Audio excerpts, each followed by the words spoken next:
There is someone in your life you cannot stand. You know exactly who I mean. The way they speak grates on you. The way they move irritates you. Even the way they laugh makes something inside you clench. You have talked about this person to your friends. Your case against them is airtight. Everyone agrees with you. But there is a question you have probably never asked yourself.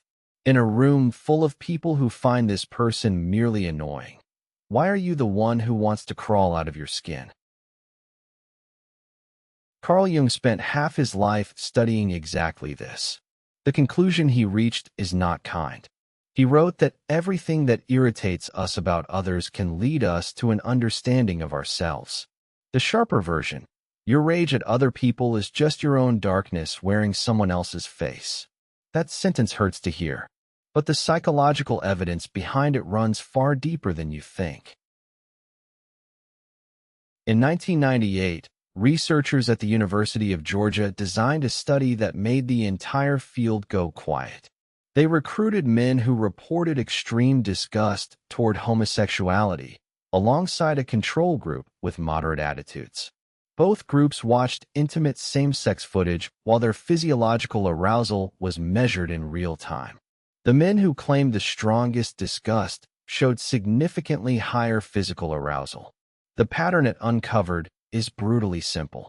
An extreme negative reaction to a trait in others often signals that the same impulse lives inside you. It has just been suppressed so thoroughly you cannot feel it anymore. Jung called this shadow projection. Every human being carries a self-image.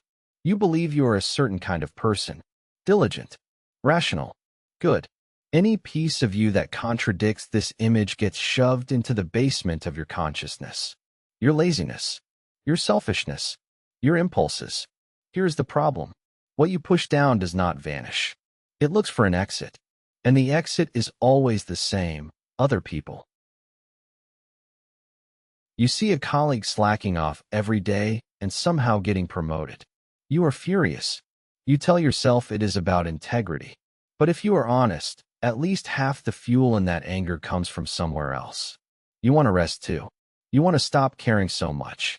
You are exhausted from being the dutiful workhorse who never complains. You do not permit yourself to be lazy, so their laziness becomes a prosecutable offense in your eyes.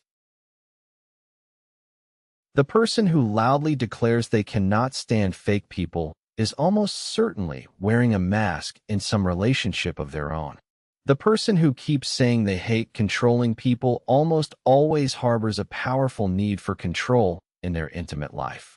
They just operate it through a subtler channel. Pay attention. The trait you attack most viciously in others is usually the prisoner you guard most tightly in yourself. Freud called this reaction formation.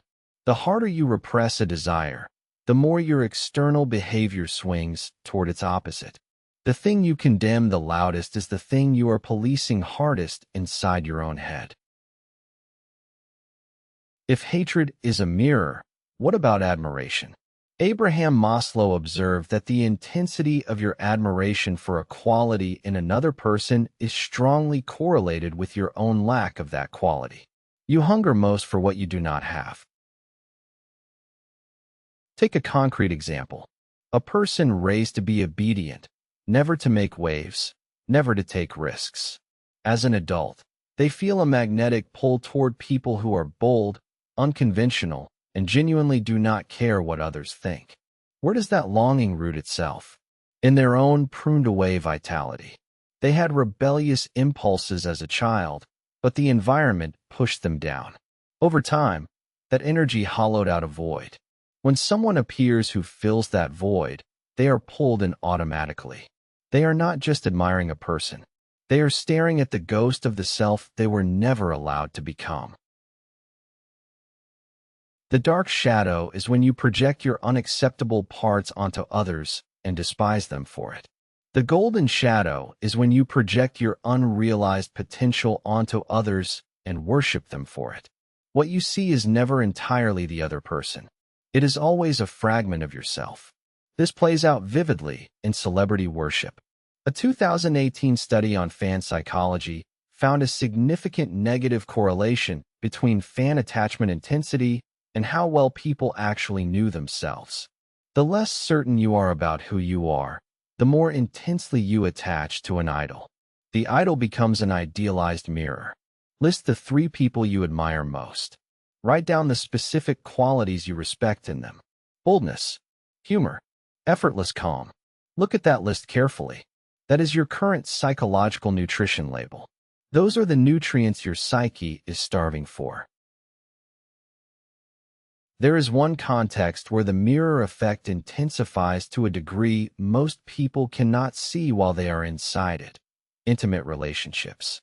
Data reveals that in more than 70% of recurring couple arguments, the surface topic and the real topic are completely unrelated. A wife says, "Why didn't you do the dishes again?" What she is actually saying is, "Do you even see my effort? Do I matter to you at all?" The husband fires back, "Why do you always start this?" What he is actually saying is, "Nothing I do is ever enough for you." They argue for 3 hours thinking they are discussing household chores. In reality, each of them is fighting with the shadow of a parent projected onto the person in front of them. You unconsciously transport unresolved emotional patterns from your earliest relationships onto the person closest to you. Developmental psychologists discovered that people have an implicit preference in mate selection. They gravitate toward partners who activate their unhealed childhood wounds. A child who grew up neglected will probably not choose a partner who showers them with constant attention. That attention feels foreign and uncomfortable. They will be drawn to someone intermittently available, because that distance is their familiar emotional temperature. And familiarity registers as safety, even when that safety is founded on damage. The trait a person finds most unbearable in their partner frequently matches a key trait of someone from their family of origin.